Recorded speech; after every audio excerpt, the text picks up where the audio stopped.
انہوں نے سب سے پہلے یہ کیا کہ اگر میں ہوں سرکاری، میں ایم این ہوں، میں وزیر ہوں، میں وزیر اعظم ہوں، میں بیوروکریٹ ہوں، میں اگر چوری کرتا ہوں اپنی پوزیشن کو، اپنی پبلک پوزیشن کو استعمال کرتے ہوئے میں چوری کرتا ہوں، میں پیسے بناتا ہوں، میں اگر وہ اپنے بیوی بچوں کے نام ڈال دیتا ہوں، دوستوں کے ڈال دیتا ہوں، رشتہ داروں کے نام پہ کر دیتا ہوں، اس نئے قانون کے مطابق مجھے کوئی نہیں پکڑے گا.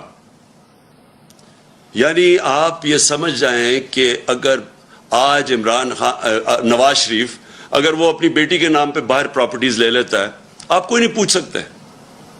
آپ بڑے بڑیاں زمینیں خرید سکتے ہیں اپنے بچوں کے نام پہ، آپ کو کوئی نہیں پوچھ سکتا، کیونکہ انہوں نے تو کہہ دیا کہ جناب صرف وہ ذمہ دار ہے، اگر میرے پاس پیسے تو میں جواب دوں. اچھا لیکن نہ تو اچھا یہ جو فلودے والے اور یہ جو پاپڑ والے جن کے نام پہ انہوں نے بے نامی چیزیں لی تھی، یہ اب سارے پاک ہو جائیں گے اس سے.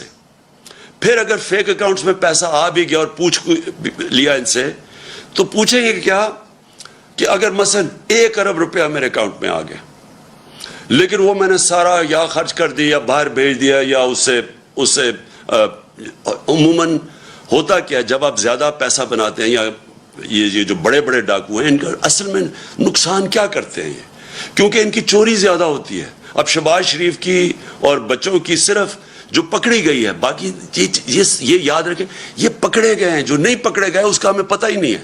16 ارب روپے کے جو ایف آئی کا کیس ہے، اب یہ کیا وہ پیسہ رکھ سکتے ہیں پاکستان؟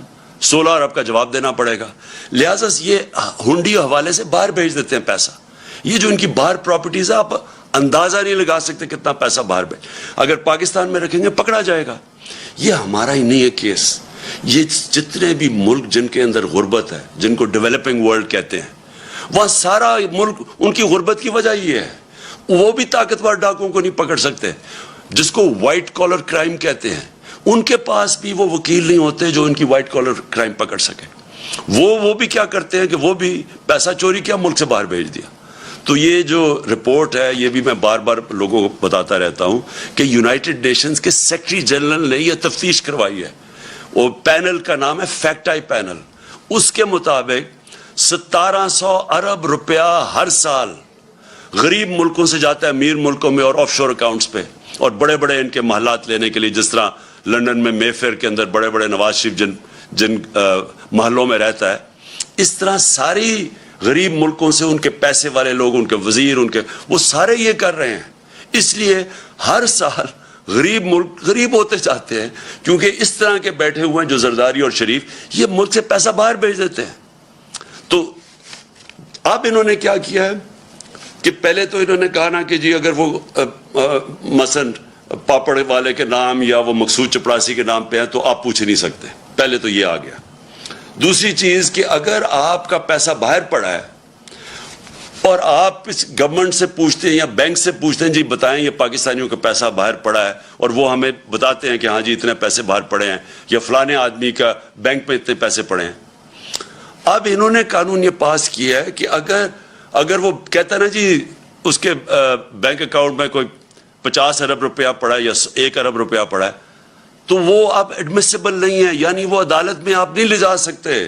وہ جو بھیجے گا، جس طرح مریم نواز کا انہوں نے بھیجا کہ یہ جو 4 مہنگے لندن کے فلیٹ ہیں مے فیئر میں، یہ جو کمپنیز کے نام پہ لیے ہوئے ہیں، وہ کمپنیز کی جو مالک کا ہے وہ مریم نواز ہے، اور وہاں کی برٹش ورجن آئلینڈ کی کمپنی نے جے آئی ٹی کو لیٹر بھیجا تھا. انہوں نے جو قانون پاس کیا ہے اب وہ لیٹر کی کوئی اہمیت نہیں ہے، وہ ایڈمٹ ہی نہیں ہو سکتا.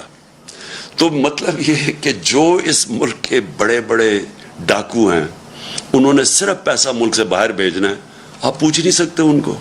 اگر آپ کو پتہ بھی چل جائے کہ انہوں نے یہ بڑے بڑے محلوں میں رہ رہے ہیں، آپ نہیں پوچھ سکتے ان کو کیونکہ اپنے آپ کو اجازت دے دی ہے. تو اس کا مطلب جو چھوٹے چور، جو سائیکل چور، جو بھینس چور، یہ جو موٹر چور، یہ اس طرح کے لوگ ہی صرف پکڑے جائیں گے. بڑے بڑے ڈاکو آپ نہیں پکڑ جا سکتے. اور پھر انہوں نے ایک اور کام کیا. ساری دنیا کے اندر جب پبلک آفس ہولڈر ہوتا ہے، مثلا میں